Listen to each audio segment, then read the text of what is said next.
నమస్తే, నేను మీ మధు. ఆంధ్రప్రదేశ్లో డిప్యూటీ సీఎం పవన్ కళ్యాణ్కు ఉన్న ఫ్యాన్ ఫాలోయింగ్ గురించి ప్రత్యేకంగా చెప్పాల్సిన అవసరం లేదు. అయితే ఇప్పుడు టీటీడీలో ఆయన చేసిన ఒక రిక్వెస్ట్ని టీటీడీ తిరస్కరించిందన్న కొన్ని వార్తలు అయితే వస్తున్నాయి. అయితే తిరుపతిలో ఉన్నటువంటి కొన్ని కాటేజీలు, అక్కడికి వచ్చే అతిథులు కొంచెం సేపు సేద తీరి స్వామివారిని దర్శించుకొని వెళ్ళడానికైతే ఉంటుంది. అయితే ఇప్పుడు ఆ అతిథి గృహాల విషయంలోనే ఈ వ్యాఖ్యలు వైరల్ అవుతున్నాయి. డిప్యూటీ సీఎం పవన్ కళ్యాణ్, మంత్రి అనగాని సత్యప్రసాద్ చేసినటువంటి ఈ కాటేజీ రిక్వెస్ట్ ను టీటీడీ రిజెక్ట్ చేసిందంట.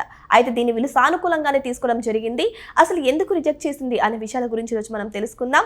ప్రస్తుతం మనతో పాటు ఉన్నారు senior journalist doctor Durga Vadlamani garu. వారిని అడిగి మరిన్ని విషయాలను తెలుసుకుందాం. నమస్కారం మేడం.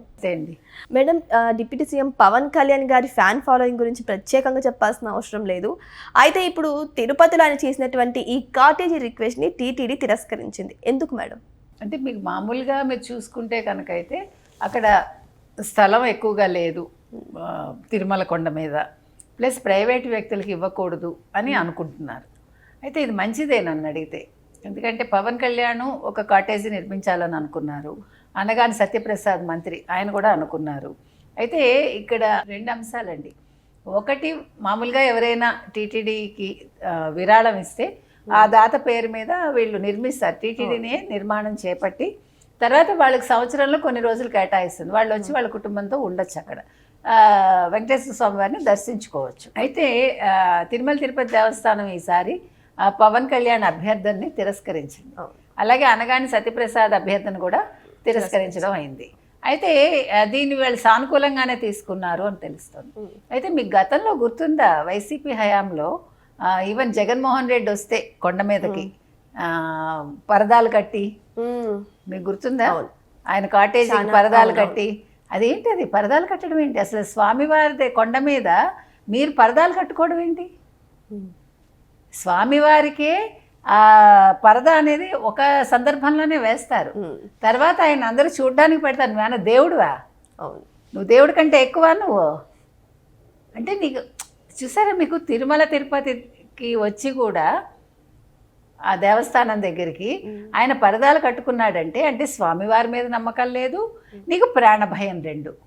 అలాంటి వాడు అసలు నువ్వు ఎందుకు వస్తావు? హిందూ దేవాలయాలు ఉండే చోటకి నువ్వు ఎందుకు వచ్చావు అసలు గతంలో? ఇప్పుడంటే నీకు అక్కడ డిక్లరేషన్ ఇవ్వాలనేసరికి నువ్వు రావడం మానేస్తావు, నీకు దమ్ము లేదు. అదే పవన్ కళ్యాణ్ చూడండి, మార్క్ శంకర్కి అక్కడ ఏంటి అగ్ని ప్రమాదానికి గురైతే ఆయన భార్య అన్నా లెజ్నోవా ఆవిడ మొక్కుకున్నారు, వచ్చారు. ఆవిడ క్రిస్టియన్ అయినప్పటికీ అక్కడ డిక్లరేషన్ ఇచ్చారు, నేను క్రిస్టియన్ అయినప్పటికీ నాకు నమ్మకం ఉంది అని తలనీలాలు సమర్పించింది ఆవిడ. దాని మీద కూడా పనికిమాలిన మాటలు మాట్లాడారు. అంటే మనకు అవగాహన లోపం అనేది, అవగాహన రాహిత్యంతో ఎలా మాట్లాడతారు అనేది వైసీపీ వాళ్ళు. అలా ఇస్తారా? నీకు తెలియకపోతే నోరు మూసుకో. మొన్న ఇంకెవరినో కూడా వీళ్ళు వైసీపీ వాళ్ళు ప్రశ్నించారు, నువ్వు ఎన్నిసార్లు తలనీలాలు ఇచ్చావని. పవన్ కళ్యాణ్ ఎవరినో నాకు గుర్తులేదు. ఒకటి వాళ్ళకి అర్థం కాని విషయం ఏంటంటేనండి, తలనీలాలు అనేది మనం అనుకుంటేనే ఇస్తాము. అవును, ఇప్పుడు ఆడ మగ ఇవ్వకూడదు అని రూల్ ఎక్కడా లేదు. ఆడవాళ్ళు వాళ్ళకి నచ్చితే ఇస్తారు. అంటే కొన్ని కులాల్లో ఇవ్వరు. అవును, ఇవ్వనంత మాత్రాన ఒకవేళ నాకు నమ్మకం ఉంటే ఇస్తే తప్పు లేదు, నేను అది కూడా చెప్తున్నా. అందుకని వ్యాఖ్యలు చేసే ముందు వాళ్ళు దగ్గర పెట్టుకుని చేయాలి, అది వైసీపీ వాళ్ళైనా సరే ఎవరైనా సరే. కాబట్టి ఇవాళ ఆవిడ డిక్లరేషన్ ఇచ్చారు, చక్కగా తలనీలాలు సమర్పించారు, వెళ్ళిపోయారు. కానీ జగన్మోహన్ రెడ్డికి మొహం చెల్లట్లా. ఆయన అప్పుడు ఎలక్షన్స్ ముందు 2019లో హిందూ అయిపోయాడు, మళ్ళా ఎలక్షన్స్ అయిపోయాక మళ్ళా 2024 ఎన్నికల ముందు వాళ్ళ ఇంట్లో ఒక తిరుమల సెట్టింగ్ వేసేసుకున్నాడు, వెంకటేశ్వర స్వామి సెట్టింగు. మళ్ళీ ప్రసాదం తినలేదు, దాన్ని ఏమంటారు, టిష్యూ పేపర్కి రాసేసి పక్కన పడేశాడు. ఇవన్నీ జరిగాయి. అంటే నేను అనేది ఏంటంటే, హిందూ దేవుళ్ళని మీ అవసరాలకి వాడుకోకండి, హిందూ దేవుళ్ళని మీరు తిట్టి గొప్పవాళ్ళు అవ్వాలని అనుకోకండి ఎవడైనా సరే. అసలు క్షమించద్దు. మీరు కావాలంటే మీరు రాజ్యాంగం మార్చండి. హిందువుల విషయంలో ఎవరు అనుచితంగా మాట్లాడినా ప్రవర్తించినా దేశ బహిష్కరణ చేయండి కావాలంటే, ఏం తప్పులేదు. ఎందుకంటే మిగతా మతాలని ఇక్కడ సహిస్తున్నారని హిందూ మతాన్ని మీరు తిట్టడానికి మీకు హక్కు లేదు.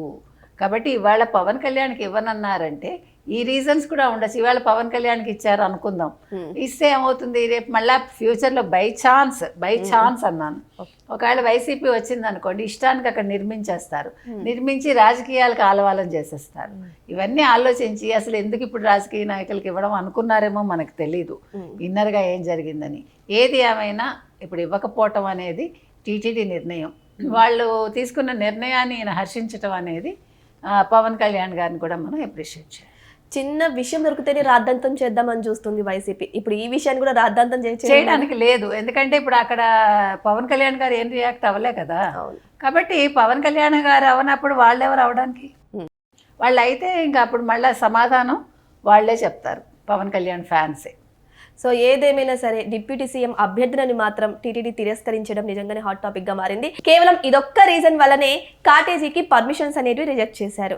సో దీన్ని కూడా పవన్ కళ్యాణ్ గారు అయితే సానుకూలంగా తీసుకున్నారు. మరి వెయిట్ చేసి చూద్దాం దీని గురించి ఎటువంటి వార్తలు వైరల్ అవుతాయి అనేది కూడా. Thank you so much madam.